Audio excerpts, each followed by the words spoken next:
Sorry. Sinecheck ko lang ang sarili ko bago ko ipakilala sa inyo ang mga witness. Pero, alam nyo, atin-atin na lang to. Duda ako dyan sa mga witness na yan. Kasi tuwing sasabak sa aksyon si Lupin, tila sila nagbibigay ng instructions at directions sa mga gagawin niya. Ayaw niyong maniwala? Panoorin niyo to. Yung Japanese anime, well, pareho yung siyempre yung central character si Lupin. Pero din sa Japanese anime, salbahe talaga si Lupin doon.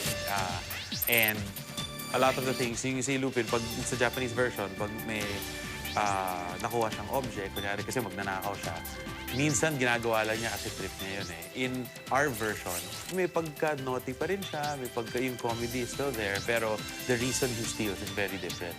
Yung mga ninanakaw niya, it's for a specific reason. It's not out of greed or anything like that. Usually nga, he actually needs to steal to save a life. Pinag-isipan talaga ng maigi ng creative team kung paano natin mai-offer na naman to sa mga viewers ng hindi nila bibitawan. Nasa umpisa pa lang, mahuhook na sila dun sa show.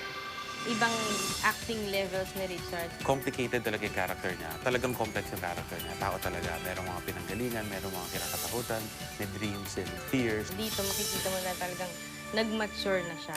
Lahat ng mga characters na dinagdag namin dun sa story to surround Lupin, very complex din. Very real people. Kunyari, a character like Inspector Clavio, who's played by Jano Gibbs, nakakatawa yung role niya. Anong meron dito? May krimen. Alam ko. Kaya nga ako pumunta rito eh. Tanga ba ako? Siya yung nag-i-input ng mga comic relief, kumbaga, sa story. But then again, siya yung humahabol kay Lupin. Kaya may angas factor rin yung character niya. Talagang nakakatakot rin naman pag nagalit siya, yung mga ganun. At ako rito is really, I've always been an actor's director.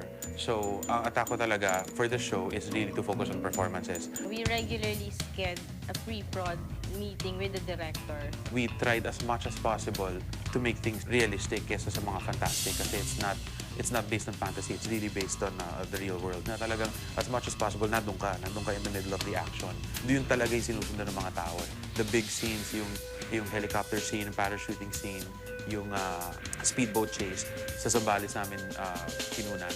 And we did a lot of preparation for that. Para talagang buhos talaga to make those big scenes. Kaya yung first episode pa lang, first gap, tumalo na si Richard from a helicopter, parachute, then he tries to land on a speedboat na yung speedboat, hinahabol pa ng ito pang speedboat, and then ang daming nangyayari. This is just the first gap of the first episode. Yung love story, yung drama, yung comedy, dun lumalabas sa mga performance ng tao. Swerte kami kasi nga very complex yung characters and in the script, there's a lot to play with ng mga artista.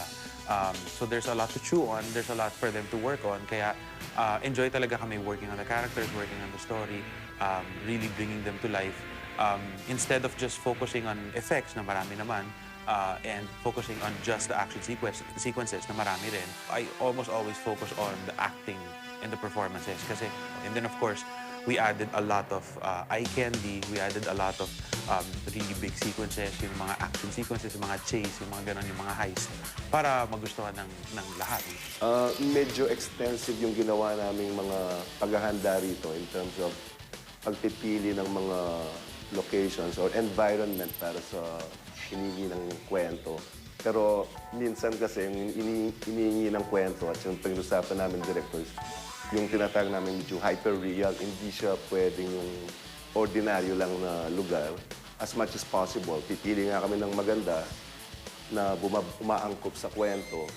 Kung hindi naman siya angkop na angkop, sinusuportahan namin ng konting enhancement. Meron kami mga ibang locations na merong background replacement, meaning CGI yung enhancement niya. Meron namang ibang locations na may construction.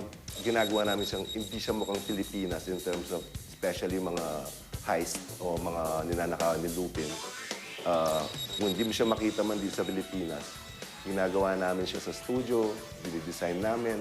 Mas maraming stunts dito kasi karamihan kasi sa character nila, kung ano yung gagawin nila, pasikot-sikot para magawa nila yung mission nila. Kailangan nila umakyat ng building, tumalon, sumakay ng helicopter, patakbo na speedboat. Lahat gagawin nila para matupad nila yung mission nila. Yung Zera, character niya rito, magaling siya sa mga kutsilyo. Nilalaro niya yung mga... Lahat kung ano makita niyang klase ng kutsilyo, kaya niyang gamitin, kaya niyang laruin. Si Katrina naman, more on ano yun sa mga weapons, mga baril naman siya.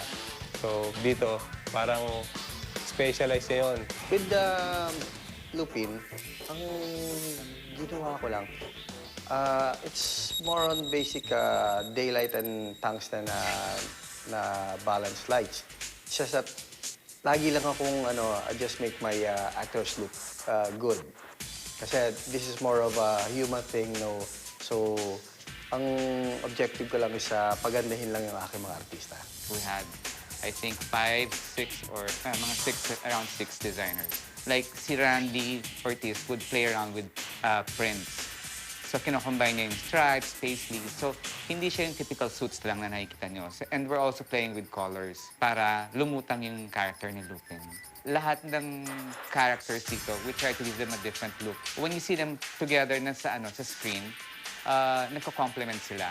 We have the local Filipino designers. Minamatch namin sa mga foreign designers, like using shoes, belts, tsaka yung sunglasses. Ayun, mini-mix match namin para mag-give it a different look. Alam ko, magandang lalaki si Lupin.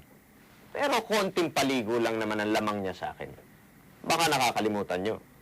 Ako na yata ang pinakamagandang lalaki sa mundo. Ang tutuklasin naman natin ay kung sino-sino ang mga taong nakapaligid sa kanya. Dito lamang, sa Sino si Lupin.